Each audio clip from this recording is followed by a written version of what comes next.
Alright, so as you guys already saw, the last Dueliest did was a rage quit.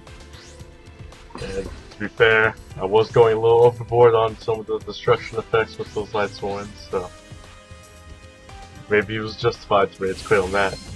But other than that, this one, I made a few mistakes, even though I eventually ended up winning this match, which, spoiler, I win this match.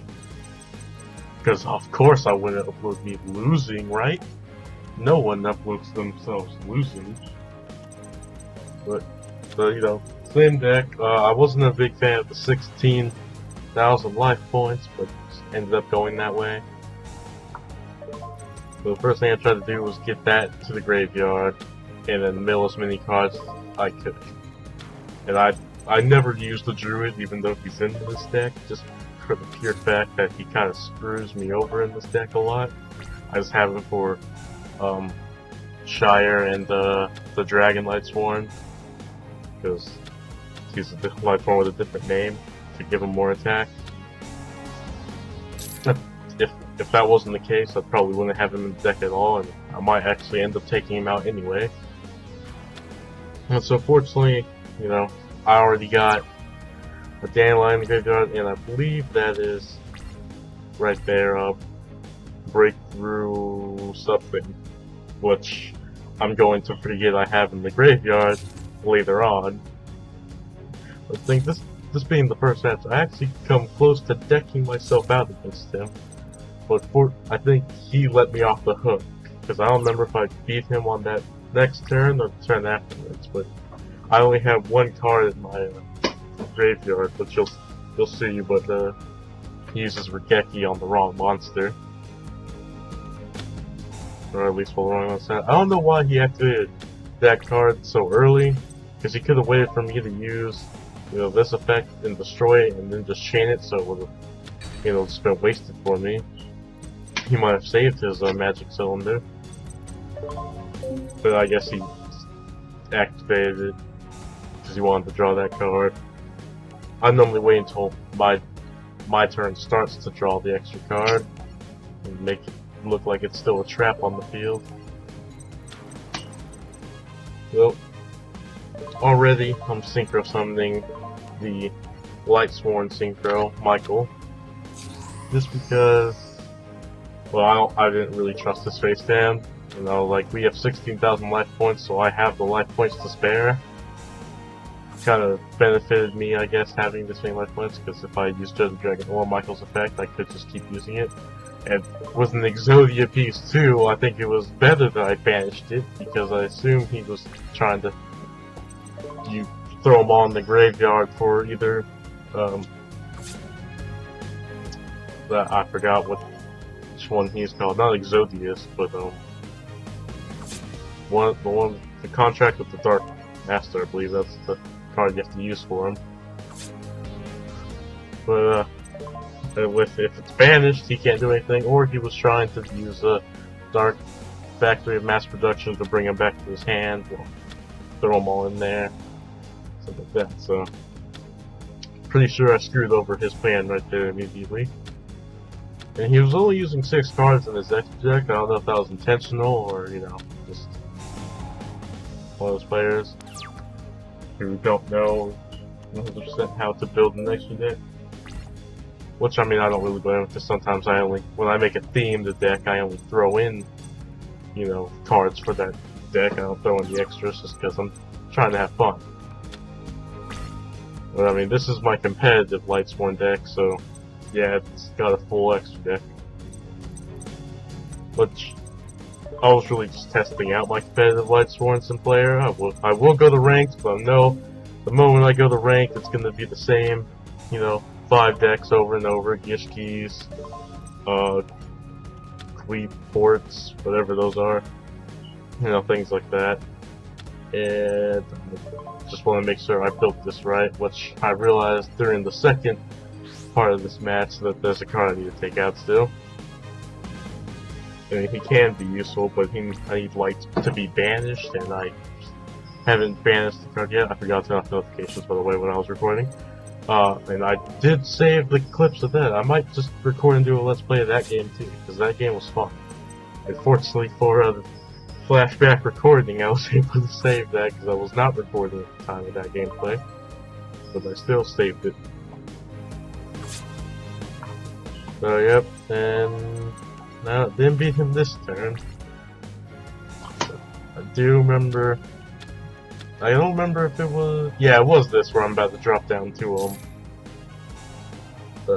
one card left in my deck just because of Gareth, which I was looking at this and like, ooh, I might just deck myself out before I beat him here because look at that. I was like, if two Lightsworns get sent to the graveyard right now, that's it. And he only sent one, so. Fortunately, I had a card, but this is where, I guess he didn't really have a choice, but if he had any way to just cancel out one of my attacks, he would have won, but he Dark Holed me. Which, thanks to him destroying Michael, I can return the cards from my graveyard to the deck and gain life points, which the only thing I really needed was the deck.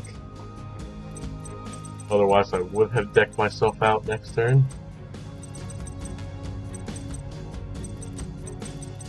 And right now I was trying to pick one of what I could without, so I wasn't lowering my count for Judgment Dragon. Which I don't even end up using. I could have used his effect to just nuke the field real quick to make sure he had nothing. I guess this was a win-win for me.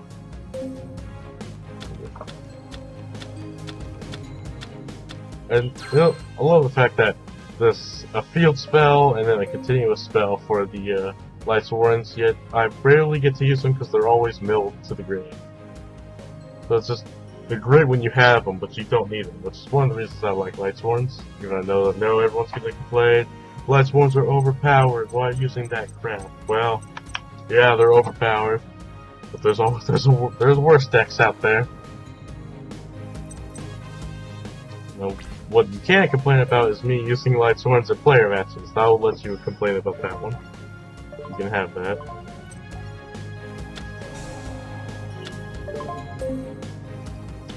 I do plan on doing more interesting decks in player matches, because I have a feeling the moment I do play matches with the more interesting and fun decks is when I'm not going to be playing people like this guy. I'm going to be playing people who are using Lightsworns like I am, or a deck that's competitive.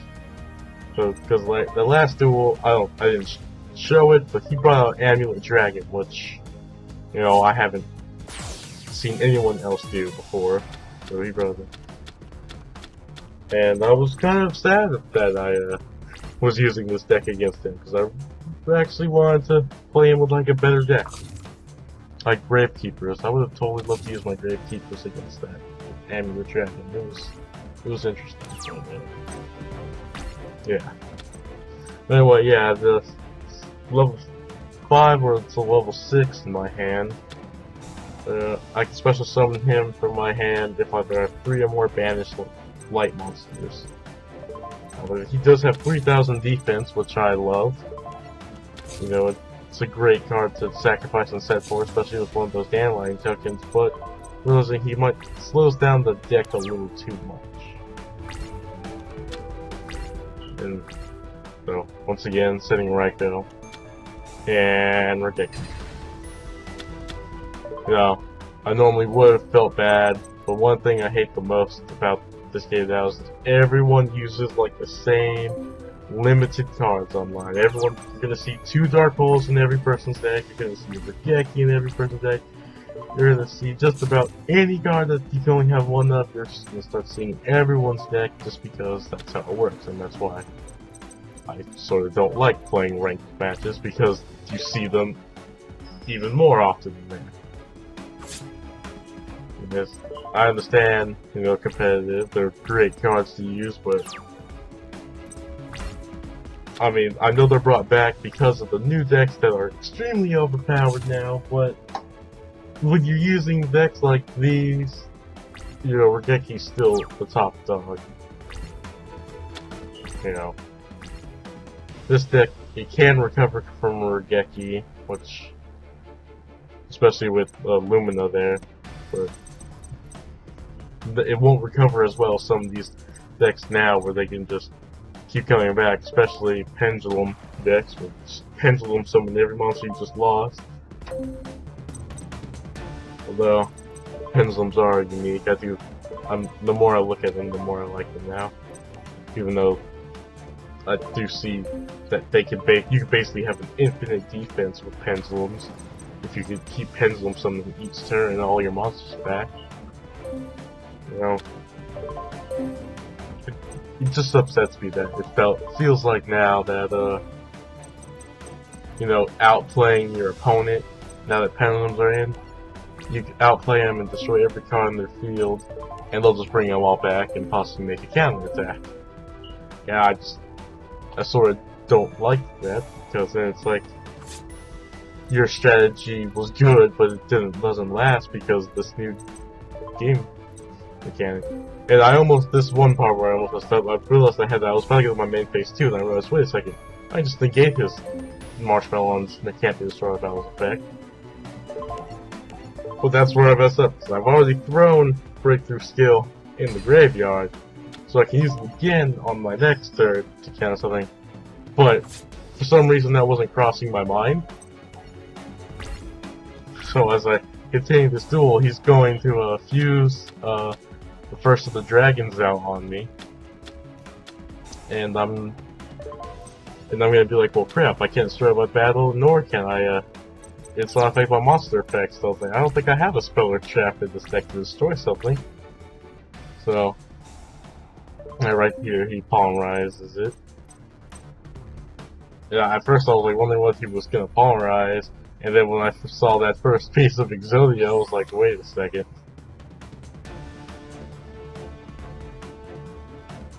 And so he brings it out here, and I don't know why he attacked my Necro Gardener.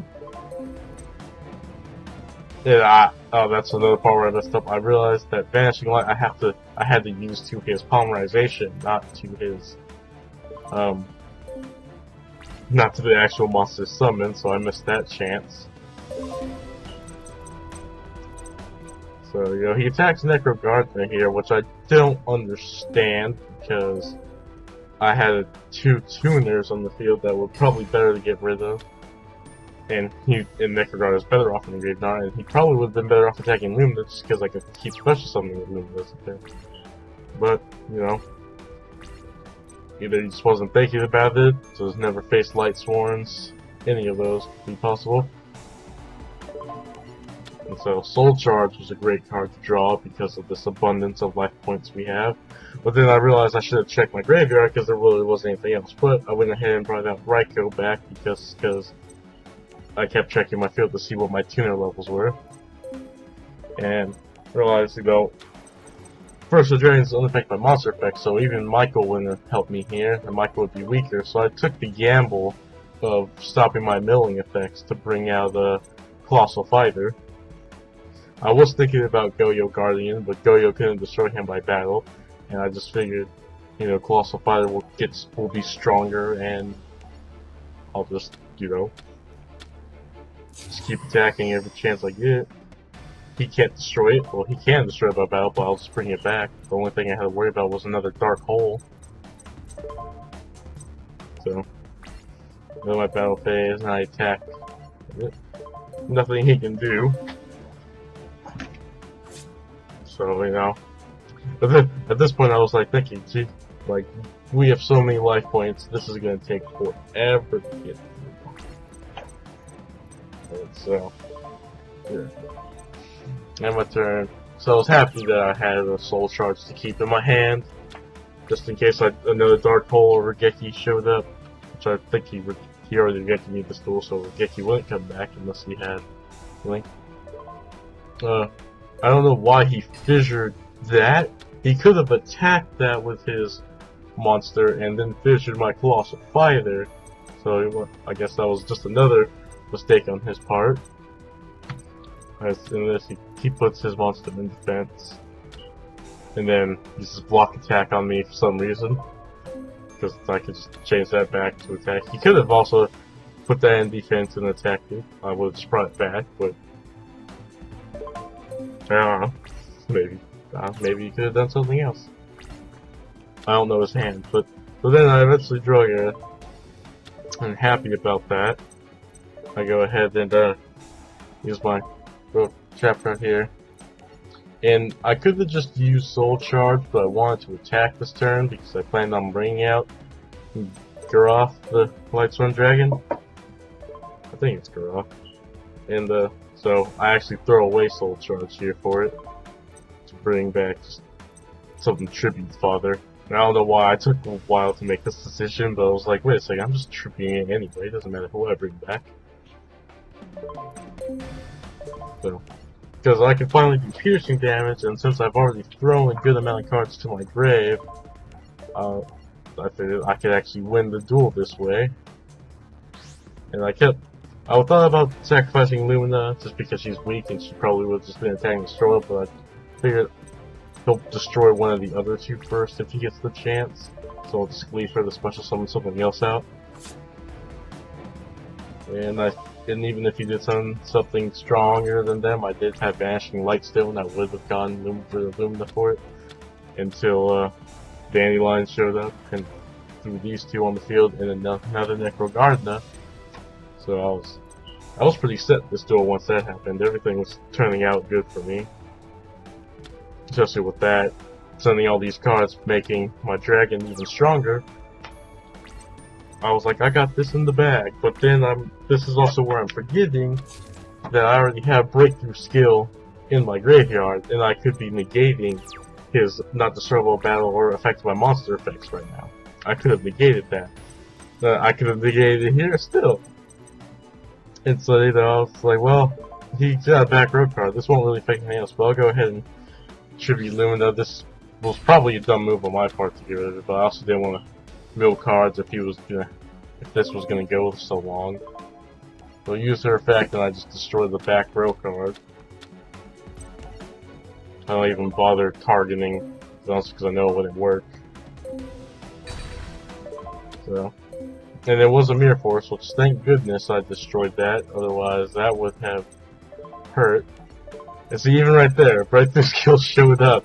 It was not even the top card, and I just would go over my deck and Breakthrough Skill showed up like it was trying to tell me, hey asshole, use me, and you'll win. And I was like, huh, I wonder what I can do in my graveyard. So, I just completely ignored that, and I did more piercing damage, and I'm just hoping that I can kill his life points before I deck myself out now.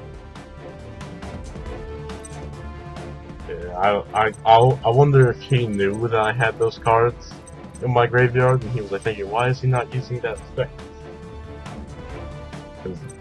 But he didn't say anything to me, so I don't know what he was thinking. I don't know if he was new to Yu-Gi-Oh or not. But see, at this point, I've realized, wait a second, I have that, and I go ahead and use it, negate it, and now I can actually finally lower his life points tremendously. I think he survives with 400 up here, or something around that.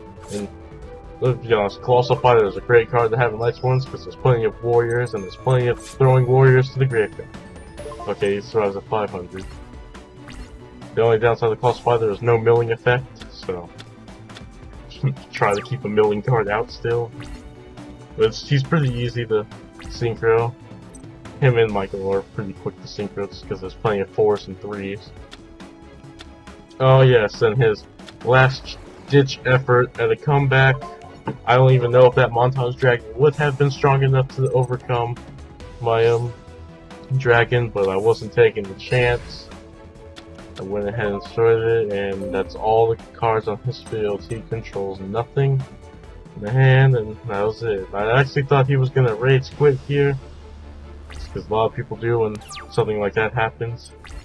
But nope, he stood in, which I was happy about, proud about. He stuck around in it, so direct attack, And that was it. The match between me and him. That took way too long in my opinion, but that's it.